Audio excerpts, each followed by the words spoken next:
Is there anything better than a potluck? Somebody hosts, everybody brings something, and you just go through the line and fill your plate with so much delicious variety. The hardest part about a potluck is deciding what to take. So I'm going to be sharing some of my new favorite potluck ideas, starting with chorizo baked beans. I'm telling you, these are magical. And they're better if you make them a little bit ahead of time and let them sit, which makes them just perfect for a potluck. Alrighty, I've been browning a pound of chorizo, and I'm gonna go ahead and take it out. And chorizo is so flavorful, a little bit spicy, and I'm gonna use the flavor from cooking this to cook all the rest of the ingredients for the beans. All right, now into the same pan, I'm gonna add some onions and 2 colors of bell pepper, green and red, and I just kind of diced them to a medium dice. And I'm also gonna scoop up some sliced fresh jalapenos. I'm gonna stir these veggies around and cook them until they start to soften. Give me just about 3 minutes. Oh, those veggies are looking fantastic.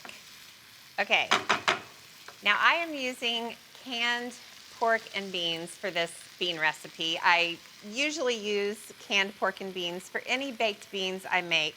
They already have a little bit of flavor to them. They're a little bit saucy, and they always work so well. And then I have a few more things to add. About a half a cup of your favorite barbecue sauce, and then half a cup of brown sugar, a couple of tablespoons of yellow mustard, and a couple of tablespoons of apple cider vinegar. The magical thing about baked beans is just how low and slow they cook in the oven. The sauce gets really thick and syrupy, so it's fine to go ahead and add pork and beans, or you can even add cans of baked beans, because you're gonna turn them into something way better than themselves. Okay, so I'm just stirring until the sugar is dissolved and everything is mixed together. Honestly, I could just grab a spoon and dive into this. It looks and smells amazing. But these are baked beans. They're not stovetop beans. So this whole beautiful mixture goes into a baking dish. Now, ordinarily, when I make baked beans, it's for a barbecue with hot dogs and hamburgers, and I would put bacon over the top and just serve these as a side dish. But when I go to a potluck, I like to turn it into more of a main course. Now, Lad's Aunt Janet, she made this real meaty baked bean dish. She used ground beef, and that is delicious too. But chorizo gives it a little bit of a Tex-Mex vibe that is so tasty. So I sprinkled that cooked chorizo over the top. Now I'm gonna bake the beans at 325 degrees for 2 hours, and then I'll take them out to rest. So while that happens, I thought it'd be fun to share some glimpses of recipes from potlucks through the years. Me and potluck, we go way back. Let's start this trip down potluck memory lane with dips like caramelized onion, a lifelong favorite.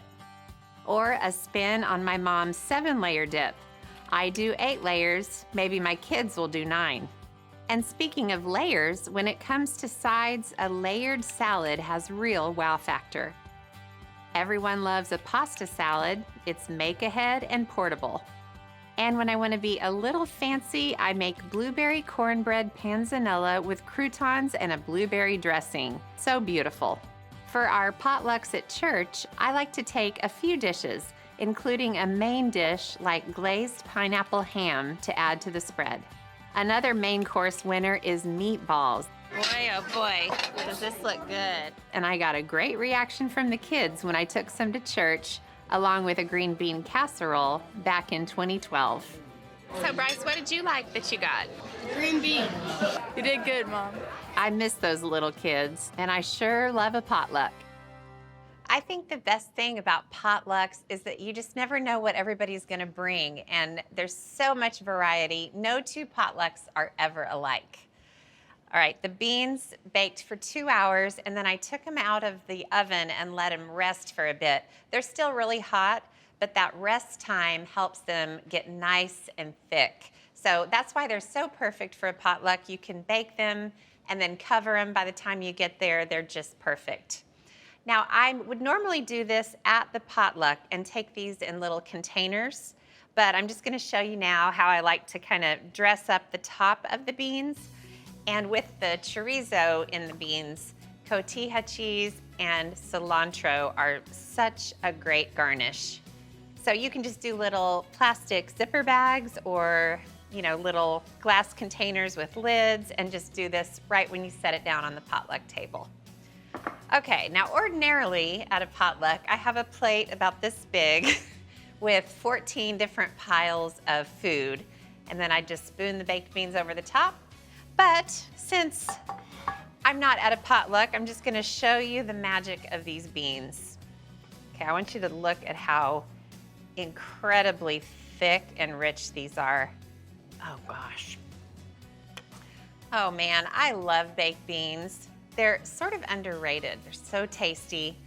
By the way, I've always wondered this. Is it bad luck to eat your own dish at a potluck? I'll have to look into that. I sure hope not.